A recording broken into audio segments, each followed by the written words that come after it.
आज आपण अनुमधू किचन मध्ये 4 ते 5 जणांना पुरेल इतकी मस्त चमचमीत पावभाजी बनवणार आहोत। घरात एखादी छोटीशी बर्थडे पार्टी असो किंवा 31st च्या पार्टीला सुद्धा अगदी झटपट होणारा असा पावभाजीचा बेत तुम्ही करू शकता। सर्वांनाच आवडेल। चला तर बनवूया पावभाजी। पावभाजी बनवण्यासाठी इथे मी 2 वाटी फ्लॉवरची फुलं तोडून घेतलीत, 2 मोठे बटाट्याचे तुकडे करून घेतले आहेत, 1 छोटी वाटी ताजा मटार, 1 शिमला मिरची व 1 टोमॅटोचे तुकडे करून घेतलेत। सर्व भाज्या 2-3 वेळा स्वच्छ धुवून घ्यायच्या आहेत। आता मटार सोडून या सर्व भाज्या कुकर मध्ये शिजवून घेऊया। सर्व भाज्या कुकर मध्ये काढून घ्यायच्या। मग यात 1 चमचा पावभाजी मसाला आणि चवीपुरतं मीठ घालायचं। भाजी शिजवताना पावभाजीचा मसाला आवर्जून घाला, खूप छान चव येते। भाजी शिजवण्यासाठी पाणी घालायचे। फक्त भाज्या बुडतील इतकंच पाणी घालायचं, जास्त पाणी नको। झाकण लावून कुकरच्या 5 शिट्ट्या मध्यम आचेवर करून घ्यायच्या।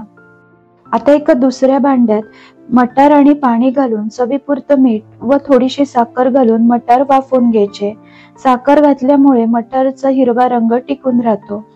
आता आपण एक वाटण बनवू। त्यासाठी मिक्सरच्या भांड्यात ऍड करूया 1 मोठा कांदा, 15-16 लसूण पाकळ्या, 1.5 इंच आल्याचे तुकडे आणि 1 मोठा चिरलेला टोमॅटो घालून याची पेस्ट करून घ्यायची। टोमॅटो छोटे असतील तर 2 घ्या। हे पहा, याप्रमाणे पेस्ट करून घेतली। तर इथे भाज्या छान शिजल्या आहेत। स्मॅशरने भाज्या स्मॅश करून घेऊ। पाणी कमी असल्यामुळे भाज्या व्यवस्थित स्मॅश केल्या जातात। तुमच्याकडून जर पाणी जास्त झालं तर पाणी काढून घ्या, मग भाज्या स्मॅश करा। आता आपण पावभाजीची फोडणी करू। त्यासाठी कढईत 3 ते 4 चमचे तेल गरम करून घेतलं। मग यात अर्धा चमचा मोहरी आणि अर्धा चमचा जिरे घातले। मोहरी जिरे फुलल्यावर यात 2 बारीक चिरलेले कांदे घालायचे, परतून घेऊ। त्यानंतर 1 बारीक चिरलेली शिमला मिरची घालून चांगलं परतून घ्यायचं। शिमला मिरची नक्की घाला, पावभाजीला अप्रतिम चव येते। मध्यम गॅसवर 1.5 ते 2 मिनिटं कांदा व शिमला मिरची चांगली परतून घ्यायची। कांदा जास्त लाल करायचा नाही। कांदा शिमला मिरची छान मऊ झाल्यावर यात मगाशी केलेलं वाटण घालायचं व वाटण 1-2 मिनिटं चांगलं परतून घ्यायचं, म्हणजे वाटणातील कच्चेपणा कमी होईल।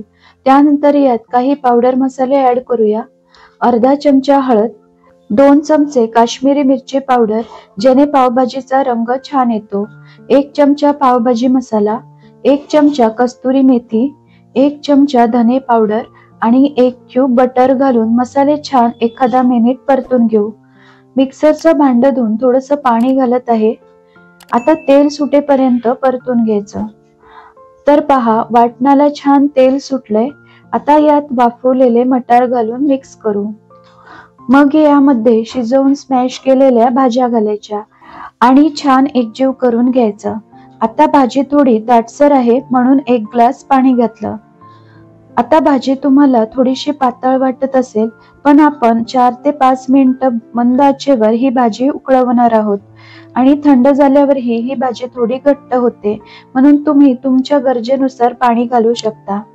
आता यामध्ये चवीपुरतं मीठ घालायचं। मीठ प्रमाणातच घाला, कारण आपण भाज्या शिजवतानाही मीठ घातलं होतं। 1 चमचा पावभाजी मसाला, 1 क्यूब बटर आणि बारीक चिरलेली कोथिंबीर घालून मिक्स करू। असा पावभाजी मसाला वरून घातला की पावभाजीला सुगंध आणि चव अप्रतिम येते। तुम्हाला पावभाजी मसाल्याचं प्रमाण कळत नसेल ना, तर एका वाटीत मसाला काढून घ्यायचा आणि 3 टप्प्यात पावभाजी मसाला घालायचा। आता मंद आचेवर 4 ते 5 मिनिटं भाजी उकळून घ्यायची। मस्त चमचमीत 10 ते 15 मिनिटात पावभाजी तयार आहे। आता आपण पाव भाजून घेऊ। गरम तव्यावर बटर घालायचं, यात थोडीशी पावभाजी आणि कोथिंबीर घालून पाव भाजून घेऊ। तूप किंवा बटर घालून तुम्ही पाव भाजून घेऊ शकता। पाव भाजताना कोथिंबीर थोडीशी नक्की घाला, पाव दिसायला आणि चवीला छान लागतात। मस्त सर्व बाजूने पाव खमंग खरपूस भाजून घेतले आहेत।